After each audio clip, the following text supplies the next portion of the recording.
تبھی سے مجھے یہ خیال آیا کہ ہمیں زمینی سطح پہ کام کرنا چاہیے، اور زمینی سطح پہ کام کرنے میں مجھے سب سے بہتر لگا تعلیم، ایجوکیشن، اور تبھی سے میں نے پھر ایجوکیشن پہ کام کرنا شروع کیا، اور کام کرتے کرتے وہ آج تک وہ سفر جاری ہے۔ بالکل کلیم الحفیظ صاحب، بالکل آپ نے صحیح کہا کہ جو کچھ بھی آج اگر ہم اپنی قوم کے لیے بات کرتے ہیں یہاں پر، جس طرح سے مسلمان پڑھائی میں، کیونکہ تمام سچر کمیٹی کی رپورٹس آئیں، بہت ساری مشرق اس کی رپورٹ تھی کہ کس طریقے سے ہم لوگ پچھڑے ہوئے ہیں، حتیٰ کہ ہم دلت جو سماج ہے اس سے بھی پیچھے ہیں اگر ان رپورٹس پر یقین کیا جائے۔ اور واقعی یقین کیسے نہیں کریں گے، کیونکہ ہم اپنی آنکھوں سے دیکھ رہے ہیں۔ ہم لوگوں کو ایک تمغہ مل چکا ہے، پنکچر بنانے والے کے نام سے پکارا جاتا ہے، اور آپ اس پہچان کو ہٹا کر ایک تعلیم کی طرف لے جانے کی کوشش میں لگے ہوئے ہیں۔ یہ واقعی بہت بڑا قدم ہے، اور مجھے لگتا ہے کہ آپ جیسے اور لوگوں کو بھی سامنے آنا چاہیے، اور آ کر کے آپ سے انسپائر ہو کر کے اور اس کام کو اور آگے بڑھانا چاہیے۔ تو کلیم الحفیظ صاحب، میں ایک بات اور یوں، کیونکہ اگر بدایوں کی بات کریں تو بدایوں مجھے جہاں تک میں جانکاری ہے کہ ادب کے لحاظ سے بہت بہت بڑی جگہ ہے، بڑا گہوارہ ہے، اور وہاں سے بڑے بڑے شعراء کرام آئے ہیں، بڑا ساہتیہ ہے، بڑا پرانا اس کا ایک مقام ہے بدایوں کا۔ اور آپ نے ایک نئی تاریخ اور رقم کری کہ وہاں سے ایسے تعلیمی ادارے، یا آپ نے لوگوں کو تعلیم دینے کی، جیسے کہ آپ کا ایک انسٹیٹیوٹ ہے وہاں پہ شاہین کر کے میں نے سنا ہے دہلی میں، اور تمام اور ادارے ہیں، آپ نے بدایوں میں بھی بہت سارے ادارے جو ہیں وہ قائم کر رکھے ہیں، اس پر کام کر رہے ہیں۔ تو یقیناً وہاں کے لوگوں کو، خاص کر بدایوں کے لوگوں کو بڑا فخر سا محسوس ہوتا ہوگا آپ کو، تو آپ ان کے بارے میں کیا کہنا چاہیں گے؟ دیکھیے، تعلیم کے معاملے میں تو تقریباً نارتھ انڈیا پچھڑا ہوا ہے، لیکن اگر آپ اسٹیٹکس دیکھیں تو ہندوستان میں تقریباً 660 ضلع ہیں، اور 660 ضلع میں جو ٹاپ 10 بیکورڈ ضلع ہیں، یا یہ کہیے کہ لاسٹ 10 جو ڈسٹرکٹس ہیں اس میں سے ایک بدایوں ہیں آل اوور انڈیا میں۔ اور اس میں بھی جو لاسٹ 10 ڈسٹرکٹس میں 4 ڈسٹرکٹس یو پی کے ہیں اور 6 ڈسٹرکٹ بہار کے ہیں، ان 4 ڈسٹرکٹس میں ایک بدایوں ہے۔ تو تعلیمی اعتبار سے وہ بہت پیچھا ہے، بہت پیچھے ہے۔ ادب کے اعتبار سے ضرور شکیل بدایونی ہو، فانی بدایونی ہو، دلاور فغار ہو، یا ہمارے طاہر فراز صاحب ہوں، یا بہت سارے ایسے شعراء کرام وہاں سے وابستہ ہیں جن کی وجہ سے وہ زمین کو ایک الگ مقام حاصل ہے۔ اور لیکن جو وقت کے ساتھ نہیں چلتی، جو قومیں یا جو سوسائٹی یا جو کمیونٹیز، وہ پیچھے رہ جاتی ہیں۔ تو جب اس زمانے میں، جب غالب اور ذوق کے زمانے میں بدایوں کا ایک الگ مقام تھا، اور اس کے بعد انہوں نے اپنے ساہتیہ کو یا اپنے ادب کو وقت کی ضرورت کے ساتھ اسے نہیں جوڑا، تو اس لیے وہ ماڈرن ایجوکیشن میں پیچھے ہوتے چلے گئے، خاص طور سے مسلم کمیونٹی تو بہت پیچھے رہ گئی۔ تو اس لیے تو وہاں ہمیں کام کرنا ہی تھا۔ لیکن جب کام کرتے کرتے ایک بات کا میں اور احساس ہوا کہ جو مسلمانوں کی آبادی ہے نارتھ انڈیا میں، وہ مجہولے قصبوں میں زیادہ رہتی ہے، یعنی وہ قصبے جن کی آبادی 1 لاکھ ہے، یا 1.25 لاکھ، یا 50-80 ہزار کے آس پاس ہے، اس طرح کے قصبے اچھی بڑی تعداد میں اتر پردیش میں، جن کے چیئرمین اور جو ان کے سیاسی رہنما بھی جو ہیں وہ بھی مسلمس ہیں، اس کے باوجود بھی وہ جگہ بہت بیکورڈ ہے۔ اور اس میں بدایوں ہمارا خاص اس کا شکار ہے۔ بدایوں کی ایک تحصیل ہے سہسوان، جہاں کا جو میرا وطن ہے، وہاں پہ میں نے کام شروع کیا۔ اور وہ کام میں نے کیسے شروع کیا کہ جب میں 92 کی بات ہے، جب وہ میں نے بتایا آپ کو بابری مسجد کا سانحہ ہوا، اس سے پہلے بھی میرے دماغ میں کچھ خاکہ تھا، لیکن اس کے بعد تو ایک دم نقش گہرے ہو گئے، اور میں نے سوچا کہ کام کیسے کرنا ہے۔ تو میں نے پلان یہ کیا کہ اپنی زندگی کو میں نے 3 حصوں میں بانٹا۔ ایک حصہ تو وہ کہ جب میں اپنی ایجوکیشن پوری کر کے، میں نے پہلے ڈپلومہ سول انجینئرنگ کیا، اور اس کے بعد پھر ڈگری آرکیٹیکچر میں کی، اور بیچ میں پھر میں نے کامل کرنے چلا گیا، پھر ایم اے کرنے چلا گیا۔ تو اس طرح کے میرے تھوڑا مختلف انداز میں ایجوکیشن ہوئی۔ لیکن میں نے سوچا کہ میں 25 سے 26 سال کی عمر میں ایجوکیشن پوری کر کے اور شادی کروں گا، اور تب جا کے اپنی میری فیملی سیٹل ہوگی، اور 10 سال میں بزنس کروں گا، 35 سال تک میں اچھے سے خوب پیسے کماؤں گا تاکہ میری فیملی سیٹل ہو جائے۔ اور اس کے بعد 35 سال سے 40 سال کے بیچ میں میرا ٹرانزیشن ہوگا کہ بزنس سے میں سوشل ورک پہ آؤں، اور 40 سال کے بعد میں مستقل طور پر سوشل ورک کروں گا۔ تو سمیہ میم، آپ حیران ہوں گی کہ ایسے ہی ہوا میرے ساتھ کہ میری 26 سال کی عمر میں شادی ہوئی اور 35 سال تک میں نے بہت اچھی بزنس کی اور اچھے مقام حاصل کیے بزنس میں۔ اس کے بعد پھر میں 35 سال میں پرائم منسٹر ڈیلیگیٹ بن کے حج کرنے چلا گیا، اور وہاں میری انتلے صاحب سے ملاقات ہوئی جو اس زمانے میں اس کے پرائم منسٹر حج ڈیلیگیشن کے لیڈر تھے، اور ان کے ساتھ بیٹھ کر کے کچھ ہم نے فردر پلاننگ کی، اور تب وہاں سے ہم نے مسجد نبوی سے یہ طے کیا کہ ہماری عمر بھی اب 35 ایئرس کی ہو گئی 2007 میں، اب ہمیں اپنے سوشل ورک کی طرف جانا ہے، اور پھر ہم سوشل ورک کی طرف آئے، اور 2007 میں ہم نے زمین خریدنا شروع کی، اور ایک یونیورسٹی کی زمین جو اس زمانے میں 25 ایکڑ تھی زمین اتر پردیش کی یونیورسٹی کے لیے، تو 25 ایکڑ ہم نے زمین خریدی وہاں، اور زمین خریدنے کے بعد پھر ہم نے 2010 میں پہلا ادارہ شروع کیا، 2011 میں وہ ایک CBSE اسکول سے شروع کیا، اور اس کے بعد وہ ابھی بھی الحفیظ ایجوکیشنل اکیڈمی کے نام سے چلتا ہے۔ تو یہ جو سفر تھا، یہ کہنے میں ضرور میں نے 2-3-4 منٹ میں آپ کو کہہ دیا، لیکن اس سفر کو طے کرنے میں 10 سال لگ گئے، اور بہت ہی دشواری والا سفر تھا، کیونکہ لوگ آج بھی تعلیم کی اہمیت سے واقف نہیں ہیں۔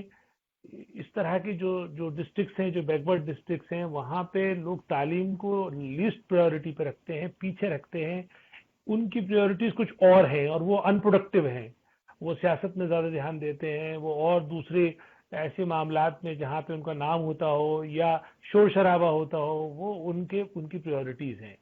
تو ہم جیسے لوگوں کے لیے بہت مشکل آئی، لیکن حیرانی کی بات یہ ہے کہ 2014 میں ہمیں تھوڑا سا سکون حاصل ہوا کہ جب سینٹرل گورنمنٹ سے کانگریس چلی گئی اور ایک دوسری حکومت آئی، تب سب لوگ ڈرے ہوئے تھے، اور ہمارے استاد ہیں ڈاکٹر ممتاز احمد خان صاحب جو الامین کے بانی ہیں، انہوں نے بھی کہا کہ بھئی ایسا کیا ہوا اتر پردیش میں تو ایک بھی کوئی مسلم ممبر آف پارلیمنٹ بھی نہیں جیتا ہے، اور حالات بڑے خراب ہوں گے وہاں۔ تب میں نے ان کو کہا، میں نے کہا حالات خراب نہیں ہیں، آپ مبارکباد قبول کیجئے، اب حالات اچھے ہوں گے وہاں۔ بولے کیوں؟ میں نے کہا وہ اس لیے کیونکہ وہاں جو زنگ لگی ہوئی لیڈرشپ تھی وہ وائپ آؤٹ ہو گئی ہے، اور اب کام کرنے والے لوگوں کو موقع ملے گا۔ اور ریئلی سمیہ صاحبہ، 2014 سے اور 2020 کے بیچ میں جو زمینی تبدیلی آئی ہے، البتہ سیاسی طور پہ ہمیں یہ ضرور لگتا ہے کہ ہماری جو سیاست تھی، جو نظر آتی تھی، جو رہنما تھے وہ نظر نہیں آتے ہیں، لیکن زمینی طور پہ ہم لوگ کافی مضبوط ہوئے، اور لوگوں کو تھوڑی تھوڑی اہمیت خاص طور سے تعلیم کی انہوں نے سمجھنا شروع کی۔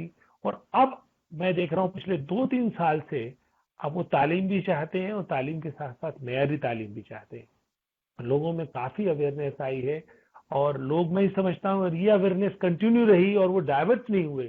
خاص طور سے ہمارے یہاں کا جو عوام ہے وہ سیاست سے بہت زیادہ اس کا لگاؤ ہے، اور وہ ڈائیورٹ ہو جاتے ہیں۔ ایکچولی سیاست میں ان کی کوئی حصے داری تو نہیں ہے، لیکن وہ نعرے لگانے کو حصے داری سمجھتے ہیں، اور یہ نہیں ان کو خیال ہے کہ ہم نے اپنی پوری عوام کو اس لائق ہی نہیں بنایا ہے کہ وہ سیاست میں رہ کر سیاست کے فائدے یا سیاست کے مزے یا سیاست کا جو انجوائے کرنا ہے وہ کر سکے۔ تو اس کے لیے ظاہر بات ہے تعلیم ضروری ہے۔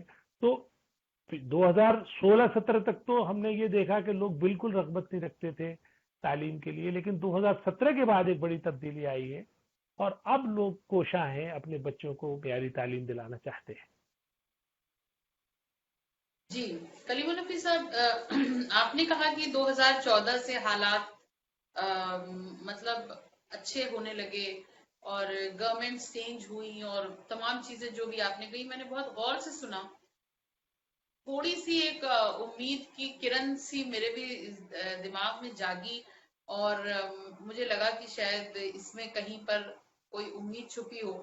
لیکن حالات جو اس وقت ہے، جس طرح اگر اتر پردیش کی ہم بات کریں تو کیونکہ آپ ایک سوشل ایکٹیوسٹ ہیں اور ماشاءاللہ کافی ایکٹیو ہیں، تو آپ نے جو اتنا بڑا رامپور میں جو ایک بڑی یونیورسٹی محمد علی جوہر یونیورسٹی قائم کی گئی، اور اس کے بعد اس میں جس طریقے سے وہاں پر توڑ پھوڑ ہوئی، اور جو کچھ بھی ہوا وہ اس سے آپ بھی واقف ہیں، میں بھی واقف ہوں، تو آپ کو نہیں لگتا کہ یہ سب کچھ جو ہو رہا تھا یہ بھی کہیں نہ کہیں ہمارے اداروں کو نقصان پہنچانے کے لیے کیا جا رہا تھا، ارادوں کو بھی اور اداروں کو بھی، دونوں کو نقصان پہنچانے کے لیے کیا جا رہا دیکھیے، آپ کو جو نقصان اور فائدے ہوتے ہیں وہ دو جگہ سے ہوتے ہیں، ایک خود سے ہوتے ہیں اور ایک باہر والوں سے ہوتے ہیں۔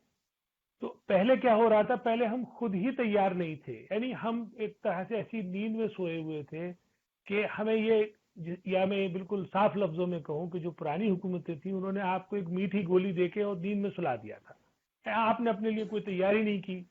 آپ نے جس سچر کمیٹی کی رپورٹ کا ذکر کیا اس پہ میں نے کام کیا ہے، اس کے بنانے والے جو ابو صالح شریف صاحب ہیں وہ ہمارے اچھے عزیز ہیں، ان کے ساتھ ہم نے کام کیا ہے۔ سچر کمیٹی بنانے میں کتنے لوگوں نے محنت کی کہ آخر سچائی لوگوں کے سامنے آ جائے، اور میں اس کا شکر گزار ہوں منموہن سنگھ جی کا کہ انہوں نے اس کو الاؤ کیا اور وہ سچر کمیٹی بنی، اس کی رپورٹ پیش ہوئی اور رپورٹ باقاعدہ لوگوں کے سامنے آئی، اور اس کے بعد سے پھر ایک ٹرننگ پوائنٹ بنی وہ۔ تو اس سے پہلے یعنی بیفور سچر کمیٹی ہم لوگ ایک عجیب سی کیفیت میں تھے، ہم یہ سمجھ رہے تھے سب کچھ اچھا ہے، سارا کچھ ہرا ہرا ہے، جبکہ سچائی یہ تھی کہ اندر سے ہم ایک دم کھوکھلے ہو چکے تھے۔ تو یہ تو ہمارے اندر کا نقصان تھا۔ اب آ جائیے باہر کا نقصان، یعنی حکومتیں کس نظر سے ہمیں دیکھتی ہیں۔ نہ پہلے حکومت ہمیں کسی محبت بھری نظر سے یا اس نظر سے دیکھتی تھی کہ ان کو ہمیں اپلفٹ کرنا ہے، اور اب تو خیر اس سے کیا امید لگائیں گے، اب تو وہ باقاعدہ آپ کے ایک طرح سے خلاف نظر آتے ہیں، کہیں بھی نظر نہیں آتا کہ وہ آپ کے ساتھ کھڑے ہوں، یعنی آپ کے وجود پہ ہی اب تو خطرہ ہے۔ لیکن پہلے تو دونوں طرف سے خطرہ تھا، اندر سے بھی باہر سے بھی۔ اب اتنا ہے کہ کمیونٹی اویئر ہوئی، آپ نے دیکھا ہوگا یہ پورے ملک بھر میں شاہین باغ ہوئے، اور لکھنؤ میں جیسے گھنٹہ گھر ہوا، یا شاہین باغ دلی میں تھا، یا اور بھی جگہ جو جتنے مظاہرے ہوئے وہ کیوں ہوئے؟ وہ چونکہ وہ اس لیے ہوئے کہ کمیونٹی میں ایک بیداری آئی، جو نوجوان نسل ہے اس نے یہ دیکھا کہ نہیں بھئی ہمارے خلاف ظلم ہو رہا ہے، اور ہم اگر ظلم کے خلاف آواز نہیں اٹھائیں گے تو ہمیں کوئی اور سنبھالنے والا نہیں ہے۔ تو یہ جب جس قوم میں یہ کیفیت طاری ہو جائے یا یہ کیفیت پیدا ہو جائے تو سمجھ لیجئے کہ وہ قوم اب ایجوکیٹ ہو رہی ہے، وہ قوم اب آگے بڑھنے کی جستجو میں ہے، اور جب جستجو میں ہوتی ہے تو پھر وہ آگے بھی بڑھتی ہے، اور اس کا نتیجہ ہے آج آپ سمیہ رانا کلیم الحفیظ سے بات کر رہی ہیں۔ یہ وہ اسی کا نتیجہ ہے، وہی اویئرنیس ہمیں یہ لے کر آئی ہے کہ آخر ہم اپنے بنیادی معاملوں پہ، بنیادی اپنے ایشوز پر ڈسکس کریں، اور ہم اس کو ود ان فریم ورک کریں۔ ہمیں ضرورت نہیں ہے کہ ہم کسی سے ہم کوئی بغاوت کریں، ہم ود ان فریم جو بھی ہمارے حق ہیں، جو بھی ہمیں آئین نے ہمیں اپنے حقوق دیے ہیں، ہم ان کے اندر رہ کے بات کریں۔ لیکن چونکہ پچھلے 60-70 سال میں بالکل کام نہیں ہوا کمیونٹی پہ، خاص طور سے جو بیسک اسٹرکچر ہوتا ہے، میں ہمیشہ کہا کرتا ہوں کہ آج اگر ابھی حکومت آپ کو 10-20 ہزار کروڑ روپے دے دے اور یہ کہے کہ سمیہ جی جائیے اور آپ اپنی کمیونٹی کے اپلفٹمنٹ کے لیے کام کر لیجئے، بیٹرمنٹ کے لیے کام کر لیجئے، تو آپ یقین مانیے کہ آپ سے 10-20 ہزار کروڑ روپے خرچ نہیں ہو پائیں گے، کیونکہ وہ زمین پہ اسٹرکچر موجود ہی نہیں ہے جو ریسیو کر سکے۔ یعنی جو اسکیمز ہیں اس کا بینیفٹ بھی لینے کو تیار نہیں ہے۔ جتنی گورنمنٹس نے اسکیم لے کر آئی، خاص طور سے یو پی گورنمنٹ کے دور میں سچر کمیٹی کے بعد بہت ساری اسکیمز آئیں، لیکن ہم لوگوں نے اس کو ریسیو ہی نہیں کیا، کیونکہ ہمارے پاس اسٹرکچر موجود نہیں تھا، زمین پہ کاری کرتا کہتے ہیں جن کو، یعنی کارکنان موجود نہیں تھے، کوئی ایسا سسٹم موجود نہیں تھا جو ہم یہ بتا سکیں کہ یہاں اتنے غریب ہیں، اتنی بیوائیں ہیں، اتنے ان پڑھ ہیں، یا اتنے ہمارے یہاں زیادہ پڑھے لکھے لوگ ہیں، اتنے کم پڑھے لکھے لوگ ہیں۔ کوئی کام ہوتا ہے اگر زمین پر تو وہ اسکیمز ہم خوب بہو اس سے ہم فائدہ اٹھا لیتے۔ تو یہ ایک جو نقصان تھا اس دور کا، اب میں سمجھتا ہوں کہ کمیونٹی اویئر ہو رہی ہے، اس پہ کام کر رہی ہے۔ لیکن یہ جو نقصان جو دوسرا آپ نے بتایا کہ محمد علی جوہر یونیورسٹی پر انہوں نے جو اتر پردیش کی حکومت نے اس پہ کیس لگائے اور اس کو توڑا، ہاں تشدد بھی کیا اور بہت سارا، وہ اسے صرف ظلم کہا جا سکتا ہے۔ تو دیکھیے وہ جگ ظاہر ہے، اور جب ظلم انتہا سے بڑھ جاتا ہے تو ختم ہو جاتا ہے وہ، تو اس کا ختم ہونا لازم ہے۔ اور اب آپ دیکھ ہی رہے ہوں گے کہ سب طرح کی سب ایسا نہیں ہے کہ صرف ہمیں ہی امتحان دینے پڑ رہے ہیں، میں سمجھتا ہوں اس وقت پوری انسانیت کو امتحان دینا پڑ رہا ہے، ہر اس ظالم کو بھی امتحان دینا پڑ رہا ہے جس نے ظلم کی انتہا کر دی ہے۔ تو میں تو پر امید ہوں کہ حالات اب بہتر ہوں گے اور لوگوں کو ہوش آئے گا اور وہ انسانیت کی قدر کریں گے، اور جب انسانیت کی قدر کریں گے تو میں سمجھتا ہوں کہ ماحول بہتر ہوگا۔ بالکل کلیم الحفیظ صاحب، میں نے کیونکہ میں پچھلے تقریباً 1.5 سال سے میں ایکٹیو ہوں فیلڈ میں ایز اے سوشل ایکٹیوسٹ، تو میں نے کچھ تجربے کیے. جب آپ نے یہ بولا کہ جو پہلے کی گورنمنٹس تھی یا جو لوگ پہلے بیدار نہیں تھے، جو بالکل یہ سوچتے تھے کہ سب کچھ ہمارے مطلب مرضی کے موافق ہوگا، یا یہ گورنمنٹ اچھی ہے، سیکولر ہے، یا تمام طرح کی ایسی چیزیں آئی گئیں. تو لیکن جو میرا اپنا ایکسپیرینس ہے کہ پچھلے جو بھی 70-72 سالوں میں جو کچھ بھی دوسروں کے ہاتھوں رہا یا آج بھی ہے، اس سے ہماری اپنی اگر انڈین مسلمز کے نظریے سے بات کی جائے تو جو میرا ایکسپیرینس کہتا ہے وہ اتنا بڑا نقصان ہم نے 70-72 سالوں میں نہیں اٹھایا. اگر خالص یہ سب کچھ مسلمانوں کے ہی حوالے سے ہوتا، یعنی کہ جو گورنمنٹس ہیں وہ بھی مسلم، کہنا دیکھیے بہت آسان ہوتا ہے کہ نان مسلمز ہیں، بھید بھاؤ ہو رہا ہے، لیکن مجھے لگتا ہے کہ اس سے بڑا نقصان اٹھانا پڑتا کہ اگر یہ 70-72 سالوں سے یہاں پر صرف مسلمانوں کا ہوتا ہے. کیونکہ جو لیگ پولنگ، مجھے بڑے افسوس کے ساتھ کہنا پڑا ہے لیکن میں اپنی تلخ بات کرنے کے لیے ہی شاید مشہور ہوں، کہ جو کچھ لیگ پولنگز یا ہم ایک دوسرے کو یا اتنے فرقوں میں بٹنے کے بعد ہمارا جو حال ہوتا وہ آج کے پس منظر سے کہیں زیادہ بھیانک ہوتا، کہیں زیادہ خطرناک ہوتا. یہ اچھی بات ہے کہ جو جنریشن چینج ہوئی ہے وہ جنریشن کا سوچنے کا نظریہ اور براڈ ہے، آگے ہے، وہ دوسری طریقے سے سوچ رہی. ایک چیز. دوسری میں آپ سے یہ بات کہنا چاہوں گی کہ کیا آپ صرف گورنمنٹس کو ذمہ دار سمجھتے ہیں؟ کچھ لوگ بی جے پی گورنمنٹ کو کہتے ہیں، کچھ لوگ کانگریس، کچھ لوگ جنتا پارٹی، کچھ لوگ جنتا دل، جو تمام یہاں کے بہت ساری پولیٹیکل پارٹیز ہیں جن کے بارے میں ہر انسان کی، ہر ہندوستانی کی اپنی ایک مختلف رائے ہے. لیکن اس میں ہمارے لوگ جو ہیں، جو ہمارے بڑے تھے، چاہے بڑے علماء کرام ہوں، چاہے بڑے بزنس ٹائکونز ہوں، چاہے انڈسٹریلسٹ ہوں، چاہے بڑے بڑے تعلیمی ادارے چلانے والے لوگ ہیں، کیا ان کی ذمہ داری نہیں تھی؟ کیا وہ نہیں آگے آ سکتے تھے؟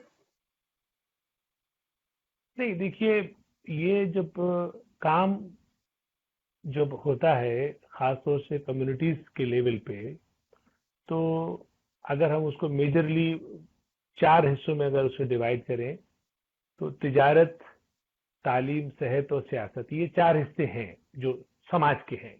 مذہب تو ظاہر بات ہے کہ وہ ان بلٹ ہے، سب میں چلتا ہے وہ مذہب.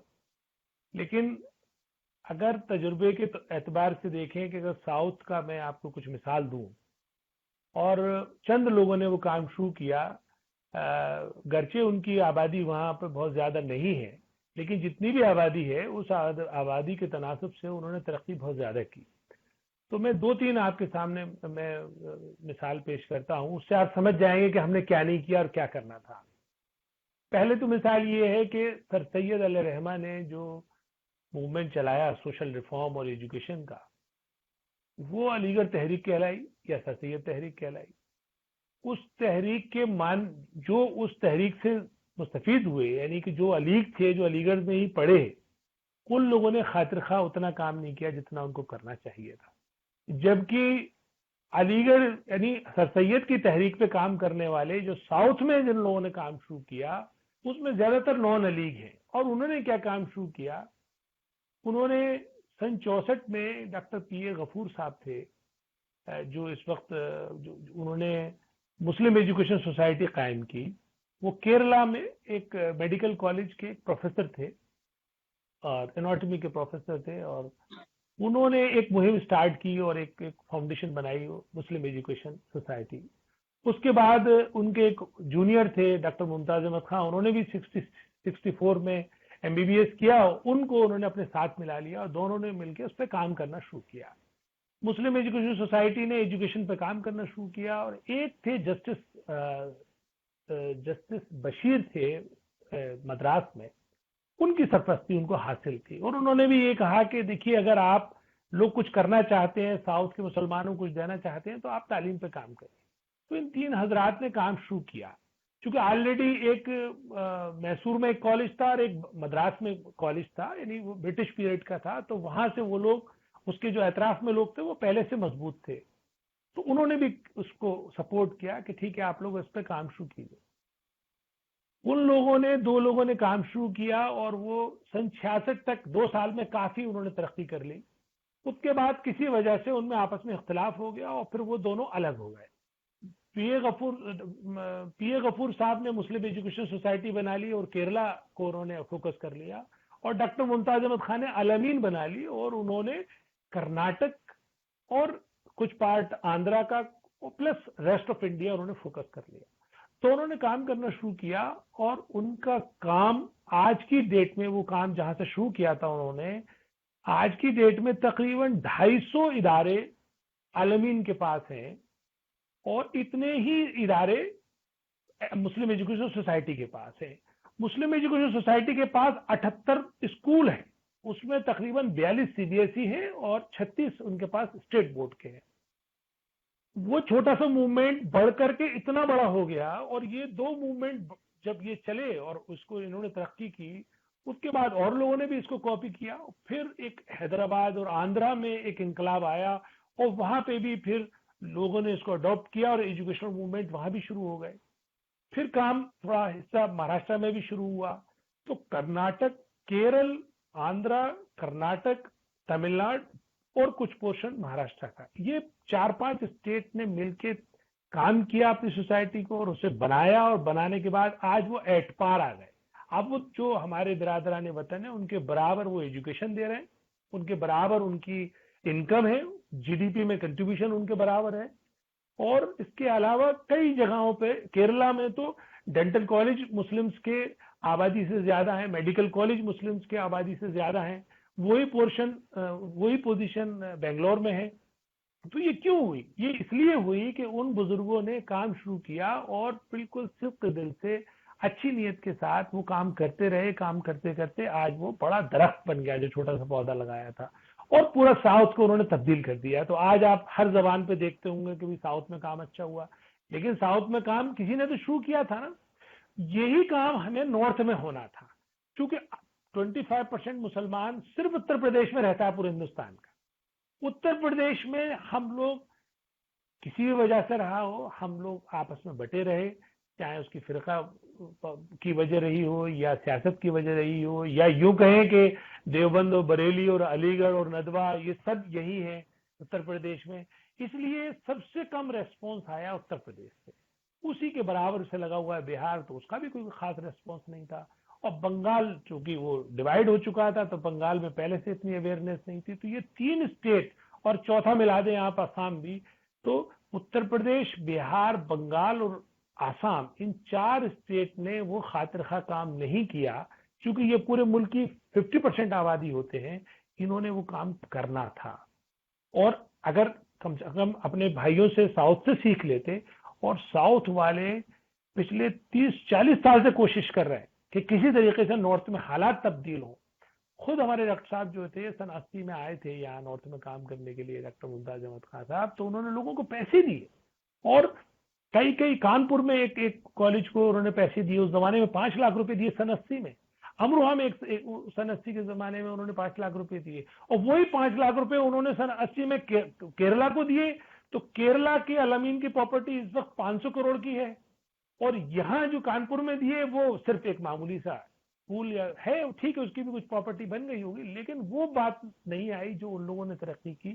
تو کہیں نہ کہیں ہمارے بزرگوں سے یہ چوک ہوئی کہ انہوں نے اپنی نسلوں کو بنانے کے لیے ان کی جو بنیادی کام تھا تعلیم کا وہ نہیں کیا. اور اسی سلسلے میں پھر بہت ساری کانفرنسز بہت ہوئی, اور بہت سارے ہمارے یہاں مذاکرے ہوئے, اور آپ کے جو بھی تقریریں ہو سکتی ہیں, چونکہ ہم سے اچھی تو تقریر وہ لوگ نہیں کر پاتے ہیں ساؤتھ والے کہتے ہیں تقریر کے لیے ہم ابھی بھی نارتھ کے لوگ ہی بلاتے ہیں, لیکن وہ کہتے ہیں کہ کام کرنا آپ ہم سے سیکھ لیجئے, تقریر ہمیں سکھا جائیے.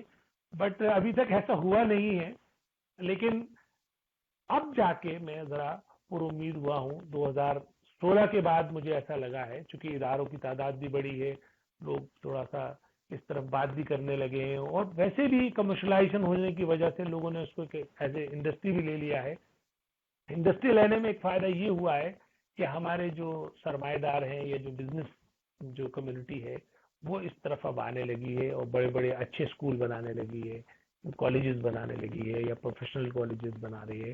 تو اس سے بھی تھوڑے حالات تبدیل ہوئے.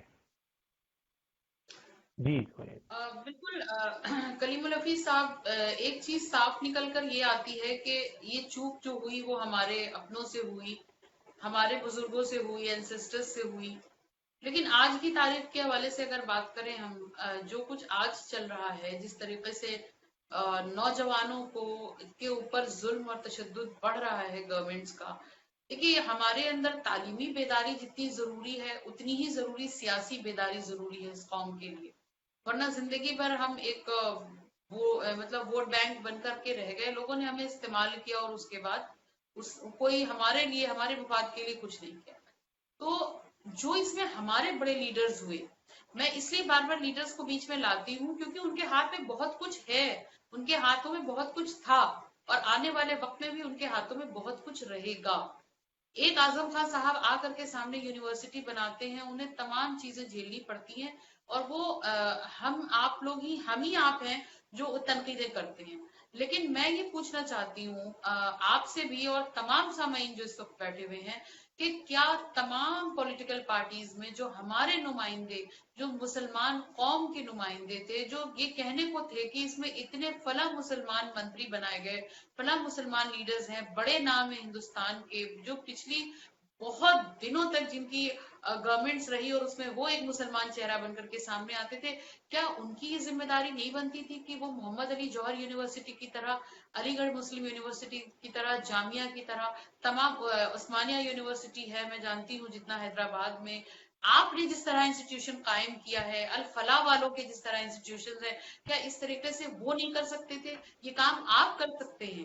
جو گورنمنٹ میں بیٹھا ہوا انسان جس کے پاس تمام طرح کے پارز ہیں، کیا وہ نہیں کر سکتا؟ اگر وہ اس چیز کو انہوں نے سیریسلی لیا ہوتا، اس گلیمر کی دنیا میں جانے کے بعد جس کو پالیٹکس بولتے ہیں، انہوں نے اس گلیمرائزیشن سے کم اتنا قوم کو فائدہ پہنچایا ہوتا کہ ایک یونیورسٹی دے دی ہوتی، ایک بڑے ہاسپٹلس دے دیے ہوتے، تمام ٹیکنیکل یونیورسٹیز دے دی ہوتی، تو شاید ہمارے جو بچے ہیں جو بھٹک رہے ہیں، جو پنکچر بنانے والے جن کے اوپر تہمت لگتی ہے، جن کو یہ نام سے پکارا جاتا ہے، شاید اس میں کوئی تبدیلی آتی.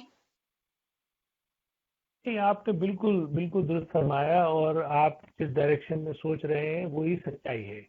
اور یہ تو سچ ہے کہ جو پاور میں ہوتا ہے وہ کام بہت کم وقت میں زیادہ کر سکتا ہے، اور اس بہت مؤثر انداز میں کر سکتا ہے. اس کی حکومت بھی سنتی ہے، اس کی عوام بھی سنتی ہے، اور ہمارے یہاں تو ویسے بھی عوام اسی کے سب پیچھے جاتی ہے جس کے پاس پاور ہوتی ہے. لیکن میرا آپ سے کہنا یہ ہے کہ جو ہوا سو ہوا. وہ تو چونکہ وقت واپس نہیں آئے گا، اس سے صرف ہم سیکھ سکتے ہیں، بس وہ ہمارے لیے ایک ایجوکیشن ہے. لیکن اب آج کے بعد سے کیا، اب آگے کیا، یہ میں ایک ضرور اس پہ کہنا چاہوں گا. دیکھیے یہ کمیونٹی جو ہے نا، کوئی ایک ایشو کو لے کے نہیں بنتی ہے. کمیونٹی تو ایک اس کے جتنے بھی اس کے حصے ہیں یا جتنے اس کے ایشوز ہو سکتے ہیں اس سب کو ملا کر ایک کمیونٹی وجود میں آتی ہے. اور اس کا ڈیولپمنٹ بھی، یعنی اگر جس کو کمپریہنسو ڈیولپمنٹ کہتے ہیں یا آل راؤنڈ ڈیولپمنٹ کہتے ہیں، وہ بھی تبھی پاسبل ہے جب آپ اس کے تمام شعبوں پہ نظر ڈالیں، ان تمام شعبوں پہ توجہ دے کر اس پہ کام کریں. تو ابھی حالیہ دنوں میں 4 ایسے بڑے حادثے ہوئے ہیں مسلمانوں کے اوپر، خاص طور سے ناردرن انڈیا کے مسلمان تو خاص طور سے اس سے دو چار ہوا ہے. اس میں پہلا تھا ہمارا سی اے، این ٹی سی اے یا این آر سی او سی اے. دوسرا اس کے بعد ہوا پھر دلی دنگا. پھر تیسرا ہو گیا کووڈ. اس کی وجہ سے کووڈ میں بھی ودن کووڈ ہو گیا کہ صاحب ہمیں ٹارگٹ کر دیا گیا وہ تبلیغ جماعت کے بہانے سے یا جس جماعت کے لیے، جی بالکل، مرکز کے لوگ. جی مرکز کی وجہ سے. تو یہ جو 4 حادثے ہیں اس نے ہمیں کہیں نہ کہیں مجبور کیا ہے سوچنے کے لیے. تو میں تو میرے جو اس وقت ہر ہفتہ میرا ایک مضمون آتا ہے، انقلاب میں آتا ہے سنڈے کو. میں تو لگاتار لکھ رہا ہوں. پچھلے میرے اگر آپ 7-8 مضمون اٹھا کے دیکھیں تو میں نے یہ سمجھا کہ آخر ہم سے کیا چوک ہو رہی ہے جو اتنے ہم امتحان سے گزر رہے ہیں، یا اتنی ہمیں سزا مل رہی ہے. یا تو ہم سے بہت بڑے گناہ ہوئے ہیں یا پھر ہم سے کوئی چوک ہوئی ہے. تو دونوں صورت میں ہمیں معافی بھی مانگنی ہے اور اپنا محاسبہ بھی کرنا ہے، اپنے بارے میں انٹرسپیکشن کرنا ہے کہ آخر چوک ہوئی کہاں ہے. تو میرے خیال سے مجھے ایسا لگتا ہے کہ ہم سے چوک یہ ہوئی ہے کہ ایک تو ہم ایمان سے اور قرآن سے تو دور ہیں ہی، اس کے علاوہ ہمیں وقت کی نبض کا بھی نہیں کوئی آئیڈیا ہے.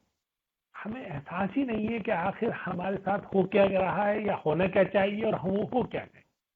تو ہمیں کہیں نہ کہیں اپنے روٹ پہ واپس جانا ہوگا اور ہمارے جو فنڈامنٹلز ہیں ان کو کریکٹ کرنا ہوگا. اب فنڈامنٹل جو ہے وہ جیسے میں نے ابھی عرض کیا، پہلا خاص طور سے کووڈ پوسٹ کووڈ جو پہلا فنڈامنٹل ہو جاتا ہے اب آ جاتا ہے وہ روزگار ہے، کیونکہ ہماری سب کی فائنینشیل کنڈیشن ہی سب کی چینج ہو گئی. کووڈ نے جو ہے بہت بہت بڑی مار اس پہ آئی ہے اور خاص طور سے ان لوگوں پہ زیادہ آئے گی یا آ چکی ہے جو لوگ صبح کماتے تھے اور شام کو کھاتے تھے، یا جن کا تھوڑا بہت ہی صرف مہینے کا گزارا تھا، ان پہ بہت اثر پڑے گا. اور ہماری کمیونٹی کا بڑا حصہ وہی حصہ ہے جو صبح کما کے شام کو کھاتا تھا. تو ایک تو سب سے پہلے ہمیں اپنی تجارت پہ، اپنے روزگار پہ، اپنے بزنس پہ، اکنومی پہ دھیان دینا ہوگا. اس کے بعد فوراً آتی ہے ہماری تعلیم.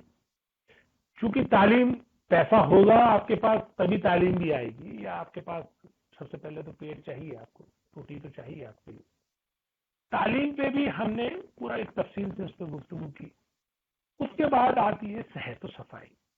اس کا بھی بہت بڑا رول ہے.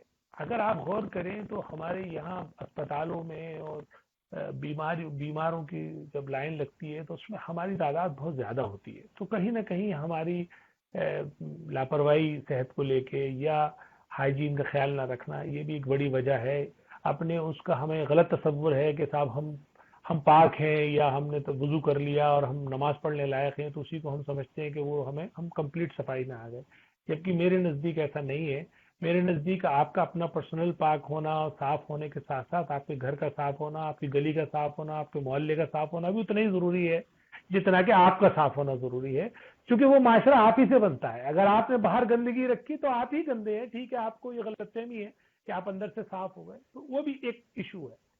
اور چوتھا ہے جو بہت ہی خاص ہے جس پہ آپ نے بھی توجہ دلائی، وہ ہے پولیٹیکل امپاورمنٹ. تو وہ بھی بہت ضروری ہے. بنا جمہوریت میں اگر آپ کو اپنے حقوق کے بارے میں آئیڈیا نہیں ہے، جمہوریت میں آپ کو اپنی ڈیوٹیز کے بارے میں آئیڈیا نہیں ہے، جمہوریت میں آپ کو اپنے جو کیا آپ راستے اپنا سکتے ہیں اس کے بارے میں آپ کو آئیڈیا نہیں ہے، تو اس کا مطلب یہ ہے کہ آپ پڑھ لکھ کر بھی جاہل ہیں. کیونکہ جمہوری نظام ہے تو اس کے ہم بھی باشندے ہیں، ہم بھی ایک ووٹر ہیں، تو ہمارا بھی اتنا ہی حق ہے. تو یہاں پہ میں یہ کہوں گا کہ ہمیں ایک کمپلیٹ ایک سوشل ریفارم کی ضرورت ہے. اور سوشل ریفارم وہ آئے گا کیسے؟ ہم نے اس کا ایک پورا لائے عمل پیش کیا ہے، پورا روڈ میپ ہم نے دیا ہے. ہر مضمون میں ایک روڈ میپ دیتا ہوں. اس بار بھی اگر آپ دیکھیں پرسوں کا مضمون میرا آئے گا، وہ بھی میں نے کمپلیٹ جو 4 میں نے مضامین لکھے تھے اس پہ میں نے اس کا ایک میں نے خلاصہ کر دیا ہے چاروں کا کہ آخر کام کیسے ہوگا. تو ہمیں ضرورت ہے کہ ہم زمین پہ لوکل لیول پہ جا کر اپنی کمیونٹی میں سوشل ریفارم کے لیے کام کریں. اور کچھ لوگوں کو تو ہم اپنی قربانی دینی ہوگی. انہیں پولیٹکس کے گلیمر سے اور شہرت کے گلیمر سے اور نام کے گلیمر سے باہر آنا ہوگا اور اپنے آپ کو بنیاد کی اینٹ بننا ہوگا. اگر کچھ لوگ تیار ہوتے ہیں تب یہ تبدیلی کم وقت میں ممکن ہے. ادروائز جو جتنا بڑا بگاڑ آ چکا ہے اس پہ صرف تبصرہ ہی کیا جا سکتا ہے، لیکن چونکہ علاج جو بھی کرنے جاتا ہے وہ اکیلا پڑ جاتا ہے. ہم نے بہت لوگوں نے کوشش کی ہے، اپنے اپنے لیول پہ لوگ کوشش کرتے ہیں، لیکن وہ کسی ایک شعبے میں کوشش کرتا ہے. وہ کوشش کرتا ہے سیاست میں. زیادہ تر لوگ یہی کرتے ہیں کہ سیاست سے سارے کام ہو جائیں گے، لیکن سیاست سے بھی کیا کام ہوں گے جب آپ اگر منسٹر ہیں یا آپ کہیں امپلائر ہیں اور آپ کو کسی امپلائی کی ضرورت ہے اور وہ امپلائی میں صلاحیت ہی نہیں ہے تو آپ اس کو کیسے امپلائی بنائیں گے؟ تو یہی سچویشن سب جگہ ہے. لہذا ہمیں اپنے فنڈامنٹلز پہ کام کرنے کے لیے سوشل ریفارم کی ضرورت ہے. اور سوشل ریفارم کے لیے ہمیں لوگوں کی ابھی سے ذہن سازی کرنی ہوگی کہ دیکھیے اب وقت اور اس سے زیادہ برا کیا آئے گا جتنا آ چکا ہے. اگر ہم نے اپنے نیچے سے کام کرتے کرتے اگر ہم اوپر آئیں گے تو پھر ہمارے سارے ایشوز فریم ہو جائیں گے، پھر ہماری ساری ڈیمانڈ بھی فریم ہو جائے گی. پولیٹیکل پارٹیز پہ بھی ہم پریشر بنا سکیں گے، ان کے سامنے بھی ہم روڈ میپ پیش کر سکیں گے کہ صاحب ہماری یہ ریکوائرمنٹ ہے، اگر یہ ریکوائرمنٹ آپ ہماری فلفل کرتے ہیں تو ہم آپ کے ساتھ ہیں. ابھی کیا ہوتا ہے، ابھی ہم ٹیل ٹو ہیڈ نہیں جاتے، ابھی ہم ہیڈ ٹو ٹیل آتے ہیں. ابھی کوئی ایک نامور شخصیت کو کوئی پارٹی پکڑ لیتی ہے اور وہ مشہور شخص ہوتا ہے, اس کو ٹکٹ دے دیتی ہے, وہ MP بن جاتا ہے, منسٹر بن جاتا ہے, اور وہ آپ کی نمائندگی کرتا ہے. سچائی یہ ہے کہ اس کو پتہ ہی نہیں ہے کہ زمین پہ ہو کیا رہا ہے, کیونکہ وہ کبھی نیچے گیا نہیں, اس نے نیچے دیکھا نہیں. تو ہمیں اپنا سسٹم ریورس کرنا ہوگا, ہمیں نیچے سے اپنی لیڈرشپ کو ڈیولپ کر کے اوپر لانا ہوگا, اور وہ لیڈرشپ پھر آپ کے جو ریئل ایشوز ہیں ان کو اٹھائے گی اپنی جو سینئر لیڈرشپ کے سامنے, اور پھر پارٹیاں اس پر اپنا رد عمل پیش کریں گی. اور یہی جمہوریت کا نظام ہے. اسی طرح سے جمہوریت میں قومیں پھلتی پھولتی ہیں. جی میم. بالکل کلیم الحفیظ صاحب, آپ نے بالکل درست فرمایا. آپ کی ایک بات میں نے بغور سنی, اور یہ بات صحیح ہے کہ یہ زمینی طور پر جو لوگ کام کر رہے ہیں وہی اچھے لیڈر ثابت ہو سکتے ہیں, کیونکہ ان کو سارے خامیاں, سارے بھید, سب کچھ پتا ہوگا کہ کہاں پہ مرمت کی ضرورت ہے اور کہاں پر کس چیز کی بھرپائی کرنی ہے. ایک بات میں بہت اس چیز پر آج کل بہت ورک کر رہی ہوں, بلکہ کہ یہ باتیں جتنی اس سیشن میں ہم لوگوں نے ابھی تک جتنی کی وہ اپنی قوم کے حوالے سے بات کی, کیونکہ واقعی ایک بہت لمبا دیکھا جائے تو ڈسکشن کا سبجیکٹ ہے کہ جس پہ کتنی بھی بات کر لی جائے شاید وقت کم پڑے گا. لیکن ایک بات جو اس میں سب سے امپورٹنٹ مجھے لگتی ہے کہ جس طرح ملک میں جو حالات ہیں, کیونکہ ایک گھر میں ایک چھت کے نیچے رہنے والوں کا آپس میں جو تال میل ہے وہ بہت اچھا ہونا چاہیے, تبھی ہم کسی قسم کی ترقی کا راستہ پکڑ سکتے ہیں. یہ ملک ہمارا پورا گھر ہے, کشمیر سے لے کر کنیا کماری تک. آپ یہ دیکھ لیجئے کہ اس میں جو تمام طرح کے تنازع ہیں قوموں میں, اور خاص کر جو اب یہ ہندو مسلمان RSS اور یہ سب کچھ جو چل رہا ہے, جس کی وجہ سے یوتھ بہت ڈسٹرب ہے. ایک الگ طرح کا مینٹل پریشر ہے, ایک الگ طرح کی سوچ ابھر کے آ رہی ہے, وہ چاہے نان مسلم نوجوانوں کی بات کریں یا مسلم نوجوانوں کی بات کریں. آپ کی رائے میں یا آپ کو کیا لگتا ہے کہ اس کھائی کو کیسے پاٹا جا سکتا ہے, کیسے وہ سوہارد, وہ اپنا پن جو کچھ پہلے تھا, تھوڑا بہت سب جگہ ہوتا ہے لیکن اب جو حالات ہیں وہ بہت زیادہ ورسٹ ہو چکے ہیں. لیکن اس کھائی کو بہرحال پاٹنے کی کوشش تو کرنا ہے, کیونکہ ہمیں ملک کی تعمیر, اگر ہمیں قوم کی بات کر رہے ہیں تو کہیں نہ کہیں اس سے ملک کی تعمیر بھی جڑی ہوئی ہے. تو اس ملک کی تعمیر کے لیے سب سے پہلی چیز تو یہ ہے کہ اس کے اندر کا اسٹرکچر اسٹرانگ ہونا چاہیے, اور وہ اسٹرکچر ہندو مسلمان سب مل کر کے بنائیں گے. تو ہم اس اسٹرکچر کو کیسے اسٹرانگ کریں, اس کھائی کو کیسے پاٹیں؟ دیکھیے, اس کے لیے بہت اچھا سوال ہے آپ کا. اور کھائی صرف ایک تو زبان سے آپ اچھی بات بول رہے ہیں, میٹھی بات بول رہے ہیں, کسی کے لیے آپ نفرت والی زبان استعمال نہیں کر رہے ہیں, تو ایک تو یہ بھی ایک اچھا ذریعہ ہے کہ ہم اپنی زبان کو اتنا سافٹ اور اتنا سویٹ کریں کہ لوگوں کو وہ اچھی لگے, اور تلخ باتوں سے بچیں, یا ایسی کوئی بات نہ کہیں جو دل آزاری ہو, خاص طور سے کسی غیر مسلم کی. لیکن اس سے زیادہ کام کی ضرورت ہے. اور وہ کام کیا ہے؟ کام ہے دوسروں کو فائدہ پہنچانا. اچھا, آپ تو ویسے بھی قرآن کے اعتبار سے بھی, اپنے عقیدے کے اعتبار سے بھی تو آپ تو خیر امت ہیں. خیر امت کا کام یہ ہے کہ وہ نفع رسانی کے لیے بنائی گئی ہے, وہ دوسروں کو فائدہ پہنچانے کے لیے بنائی گئی ہے. تو آپ چاہیں گے کہ مفت میں کوئی بھائی چارہ ڈیولپ ہو جائے یا مفت میں کوئی کام ہو جائے, ایسا نہیں ہوتا. آپ کو قربانی دینی ہوتی ہے, آپ کو آگے بڑھ کے اپنا ہاتھ بڑھانا ہوتا ہے, آپ کو کہیں نہ کہیں کچھ پیش کرنا ہوتا ہے, چاہے پانی آپ اس کو پلائیں یا چائے پلائیں یا کھانا کھلائیں, تبھی جا کے اس کے دل میں آپ کے لیے محبت بڑھتی ہے. دوسرا, اس کے خلاف آپ کو کوئی ایسی بات نہیں کہنی جو اس کے دل کو بری لگے. اس سلسلے میں ہم نے ایک کام کیا, ابھی ہمارا حالیہ تجربہ ہے کہ ہم نے کووڈ کے دوران ہم نے لنگر کا شروع کیا کام. وہ لنگر ہم پہلے کافی دن سے چلاتے تھے, لیکن اسے ہم خاموشی سے چلاتے تھے کہ وہ کھانا کھلا رہے ہیں یا غریب کو, تو یہ بات لوگوں کو نہیں پتہ چلنی چاہیے, تو خاموشی سے ہمارا اور اللہ کے بیچ کا معاملہ تھا. لیکن جیسے ہی کووڈ کی وجہ سے لاک ڈاؤن ہوا تو ہم نے اس کو اعلانیہ کر دیا. اور جب ہم نے اس کو اعلان کیا, اس کا ہمارا مقصد بھی یہی تھا کہ اس سے ماحول ڈیولپ ہو.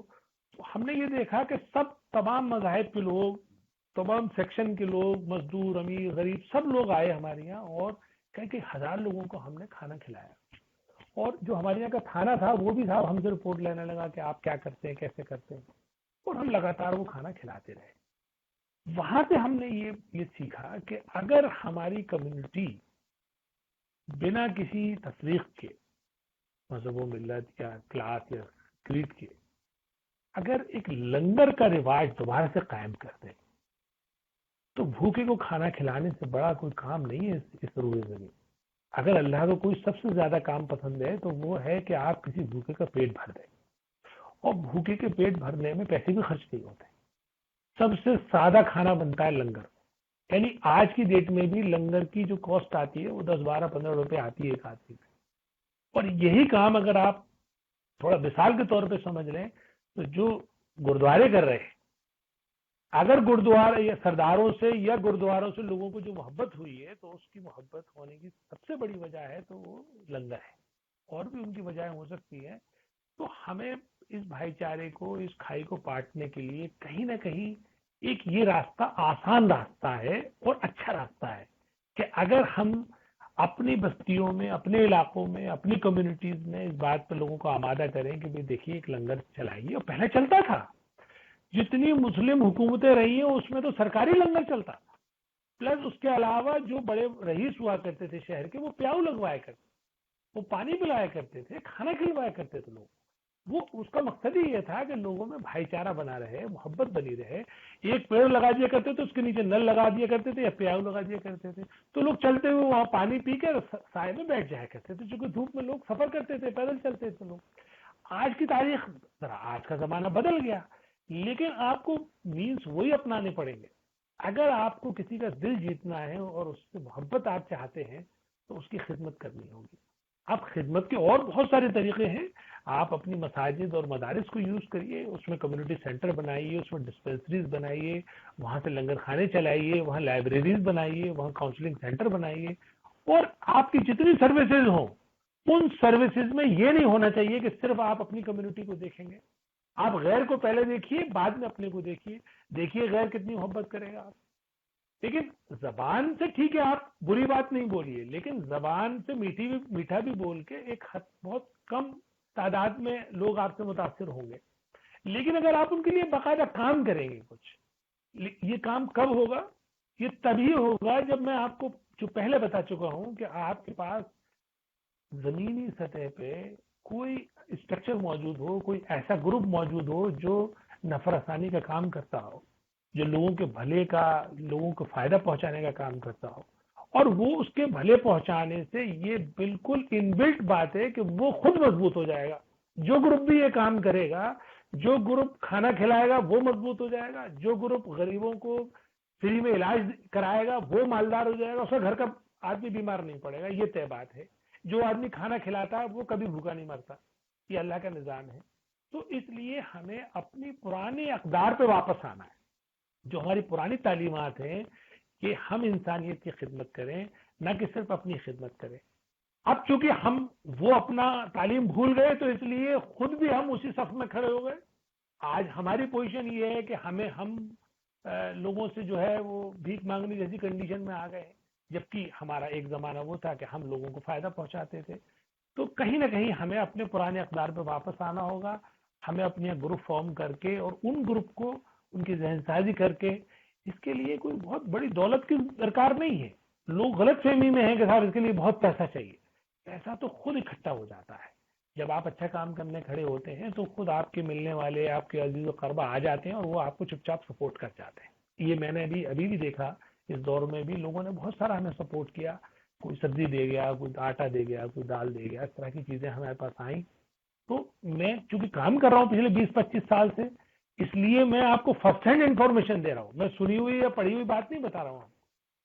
میری اپنے ایکسپیرینس سے میں سمجھتا ہوں کہ ہمیں اپنی نوجوان نسل کو اور سب چیزوں کے علاوہ، یعنی جو اس طرح سے آپ ساہت پہ اور ادب پہ کام کر رہی ہیں، یا اور بھی طرح کے آپ کا پولیٹیکل ایکٹیوسٹ بھی ہیں یا سوشل ایکٹیوسٹ بھی ہیں، لیکن آپ کو بنیادی چیزوں پہ کام کرنے کے لیے ان کو آمادہ کرنا ہوگا اور ان کو یہ احساس کرانا ہوگا کہ اب بہت دیر ہو چکی. جتنا جلدی ہو آپ لوگ اپنے گھر سے، اپنے خاندان سے، اپنی مسجد سے، اپنے محلے سے، اپنے وارڈ سے، اپنے شہر سے کام شروع کر دیجیے. اور کوئی ضرورت نہیں ہے کہ آپ کو بڑا بینر چاہیے یا کوئی نام چاہیے بڑا. میں تو اس میں بار بار لکھتا ہوں کہ جو آپ کو پوچھنا ہے، آپ میرا یہ ای میل آئی ڈی ہے، ٹیلی فون نمبر ہے، آپ مجھ سے گائیڈ لے سکتے ہیں. میں جس لائق ہوں میں حاضر ہوں. لیکن کام آپ کو اپنے علاقے میں ہی کرنا ہے، چونکہ وہیں آپ کی ضرورت ہے. ہمیں بہت بڑے اسٹرکچر کے بارے میں نہیں سوچنا ہے. ہمیں پہلے اگر ہم گراؤنڈ لیول پہ کام کرنا شروع کریں گے تو آپ یہ دیکھیں گے کہ ایک پازیٹیو انرجی ڈیولپ ہو جائے گی. آپ کے چہروں پہ ایک رونق آ جائے گی. آپ کے دلوں میں ایک سکون آ جائے گا, آپ کے آنکھوں میں ایک ایسی چمک آئے گی کہ سامنے والے آپ سے مانوس ہونے لگے گے. آج جو آپ کو طرح طرح کے لیبل لگاتے ہیں کہ پنچر والے یا گندے ہیں یا کورونا والے یا دوسرے والے یا سبزی والے, آپ دیکھنا کہ یہ سب چھٹ جائے گا, اور پھر لوگ آپ کو وہی کہنے لگیں گے جس لقب کے یا جن القابوں کے آپ مستحق ہیں.